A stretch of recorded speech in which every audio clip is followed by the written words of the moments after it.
D'accord. Donc, je te résume ton problème. Tu as déjà formulé une offre. Maintenant, tu as constaté que, comme il faut répéter ton problème, tu as constaté quoi? J'ai constaté que les clients ne... Enfin, il y a pas assez d'engouement chaque fois que je finis d'envoyer mon devis au client. Comme si, en fait, il y avait un frein au passage à l'action D'accord. Ça, après ça, la formulation du ça, devis. ça, c'est la douloureuse. Le client ne s'attend pas forcément à payer ce forfait-là. Donc, quand tu envoies ça, le refroidit. Ce qui est C'est ça. absolument, ce qui est absolument normal. On va dire, là, ce qu'il faut faire aussi, c'est de repenser ta stratégie de relation client. OK? Tu vois le catalogue WhatsApp que j'étais obligé à faire là. Mhm. C'est un élément qui peut t'aider dans ce sens-là. Tu vois, dans ton catalogue, tu as mis des produits, j'ai envie de dire des produits single avec des tarifs relativement abordables. Seulement que quand on te passe une vraie commande, ça demande de prendre plusieurs dedans. Donc, tu dois faire un C'est catalogue ça. aussi qui représente on va dire, le vrai service. Parce que tu n'es pas que dans les produits. C'est pas toi qui confectionne, c'est pas toi qui charge la distribution. Toi, tu fais un service de fret. C'est ça. OK? Donc, tu dois faire comprendre que une commande à ton client, c'est un carton de minimum tel nombre de kilos à tel nombre de kilos. Et c'est 200, c'est 300, c'est tel nombre de 1000 l'expédition. C'est-à-dire, tu vois, pour qu'il y ait, Mhm. en fait, chez toi, la valeur perçue est dissociée du prix réel. Donc, quand tu envoies ta facture, C'est c'est clair ça. que le client va pas comprendre. Mais bon, on revient sur la formulation d'une offre irrésistible. Donc, quand tu vois tes contraintes là, jusqu'où tu dois aller dans la formulation de ton offre pour que ça paraisse irrésistible pour ton client. OK? Donc, je t'explique. Déjà, ton client ou bien tes clients se retrouvent dans plusieurs segments de ta cible. Parce que quand on dit une cible, il faut vraiment entrevoir la cible, OK? La cible d'un jeu de fléchettes ou bien d'un jeu d'arc. Tu as plusieurs cercles, du plus grand au plus petit, et chaque cercle représente un segment. Donc, il y a des gens qui sont plus Mhm. éloignés de ton cœur de cible. Ça ne veut pas dire que tu ne peux rien Mhm. leur vendre. Et il y a des gens qui sont dans ton cœur de Mhm. cible, c'est eux que tu dois toujours viser. Si ça a touché quelqu'un à côté, c'est pas grave. C'est bon aussi. Mais c'est celui ton cœur de cible que tu veux. Mhm. OK? Donc, ton cœur de cible, là, c'est pas seulement un entrepreneur, c'est pas seulement une femme ou un homme hyper nanti, c'est quelqu'un, déjà, tu le définis par son besoin réel. D'accord? En fait, la Mhm. première étape de la conception d'un produit, c'est l'empathie. Tu dois te mettre à la place de ton client. C'est quoi son besoin réel qui va le pousser à passer commande de ses provisions sur un mois, 2 mois, 3 mois d'avance? Donc, quand tu te projettes dans son besoin réel, que tu as identifié quel est son besoin réel, maintenant tu vas aller prendre les autres critères là pour éliminer ceux qui ne correspondent pas. Je sais pas si tu comprends l'approche. Mais c'est une Mhm. réflexion que tu dois faire généralement assez vite. Donc, si tu ne comprends pas, pose une question, je peux t'éclairer. Non, non, c'est bon. OK. Donc, maintenant, je vais clarifier selon moi-même mon chemin de pensée. Pour trouver, on va dire, pour utiliser l'empathie, je peux trouver rapidement quel est le persona de ma cible. Ça veut dire que là, maintenant, quand je vais utiliser l'empathie, je vais utiliser les différents critères, je vais définir un profil de client. Donc, le profil là, il comprend plusieurs critères. Donc, moi, je vais dire, par exemple, pour Atov Lyon, qui est une entreprise de fret, OK, France-Afrique, et qui a pour, on va dire, pour produit de prédilection, des produits agroalimentaires d'exception qu'on ne trouve pas forcément en Afrique. À cause de ce côté d'exception qu'on ne trouve pas en Afrique, là, ça veut dire que celui qui veut commander avec moi a déjà eu l'occasion de goûter ou bien est déjà client des types de produits que je propose dans mes box. Mhm. Cette première approche-là fait déjà que ce que je cible, ce sont les gens de la diaspora. OK? Mhm. Possiblement aussi des expatriés de mon pays où je suis vers l'Afrique, donc des expatriés français européens qui vivent en Côte d'Ivoire ou dans d'autres pays d'Afrique. Ça, tu vois. Donc, je me mets à la Mhm. place. Je dis, Mhm. OK, son besoin, c'est que lui, il veut ces produits d'exception qui sont disponibles en Europe et qu'il n'a pas dans les supermarchés en Côte d'Ivoire. OK? À côté, Mhm. l'un des avantages qu'on peut voir, c'est que peut-être que quand c'est disponible en Côte d'Ivoire, ça coûte super cher par rapport à ce qu'il avait payé en France. D'où il peut avoir Mhm. l'avantage de payer ce coût-là pour pouvoir réceptionner ses produits. Donc déjà, si je sais que c'est soit quelqu'un qui était de la diaspora africaine ou bien quelqu'un qui est expatrié européen, ça me donne déjà on va dire, certains types de fonctions, certains types de Mhm. quartiers qu'il habite, certains types d'activités qu'il fait. Et c'est quand je vais lister maintenant tous ces critères-là que je peux bien le profiler. Je sais pas si tu me comprends. Mhm. Par exemple, tu peux trouver auprès de tes contacts, donc que ce soit des experts comptables, que ce soit des banquiers, etc., de cibler des activités qu'ils ont dans leur quartier où les membres de des quartiers participent. OK? Et toi, tu passes par lui pour Mhm. faire quoi? Pour faire un petit geste de sponsoring.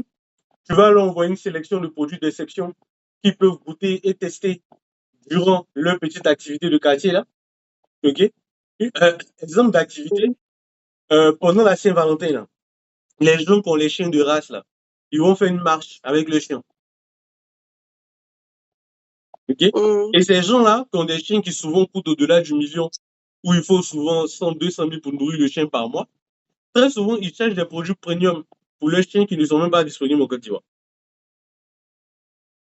OK?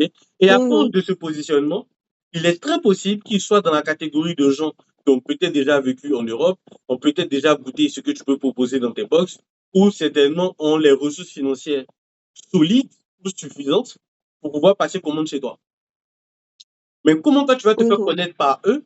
Comment tu vas véhiculer une offre irrésistible immédiatement et puis activer le prochain client? C'est là où tu mets en place une stratégie de vente directe. OK? Donc, ta stratégie de vente directe commence par Mhm. quoi? À créer une offre. Donc, ton offre, ça va être quoi? Un, la valeur perçue doit être énorme. Ça veut dire quoi? Il faut que j'ai l'impression de t'arnaquer. Moi, le client, Mhm. il faut que j'ai l'impression de t'arnaquer. Limite, même quand les clients te disent, hey, mais tu es sûr que tu es rentable quand tu fais ça? C'est que tu as vraiment touché une offre irrésistible. OK? Maintenant, elle est irrésistible selon Mhm. quoi? Elle est irrésistible parce que elle résout directement toutes les douleurs de ton client.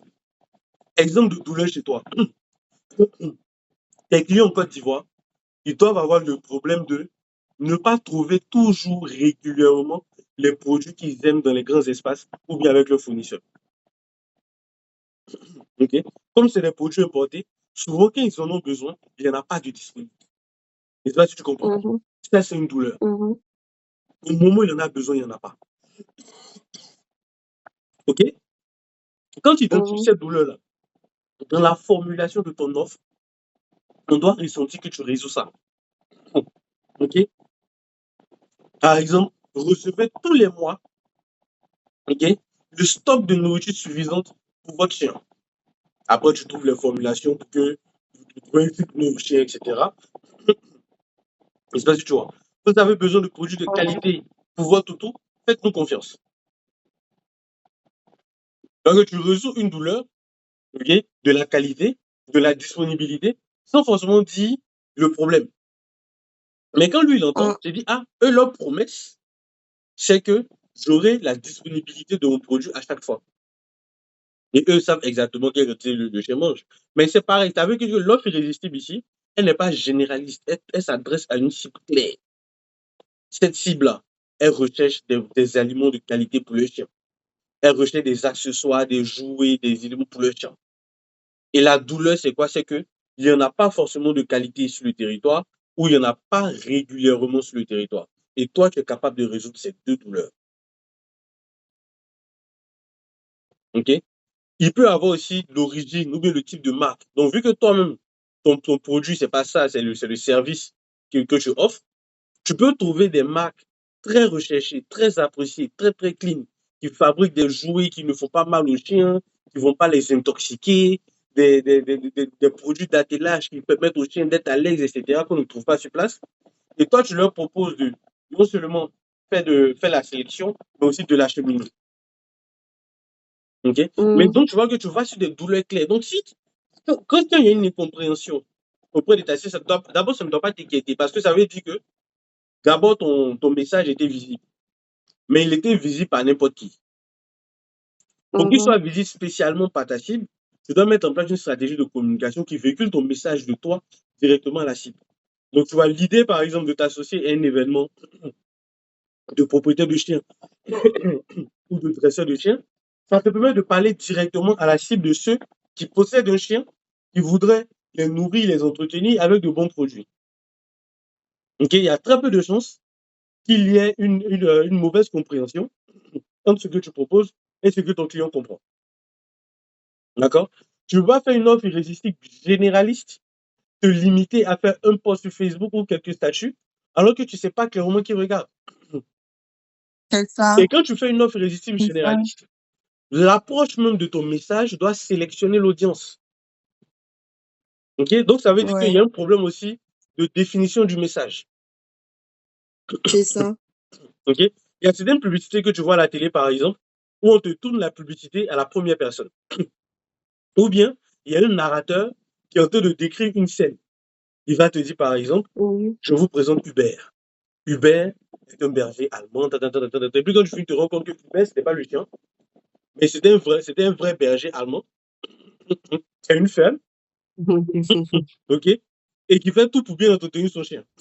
Mais quand on te présente comme ça, en fait, on veut te dire que ce qu'on va te proposer là, c'est pour des gens qui ont tel type de chien, qui vivent peut-être dans tel type d'espace.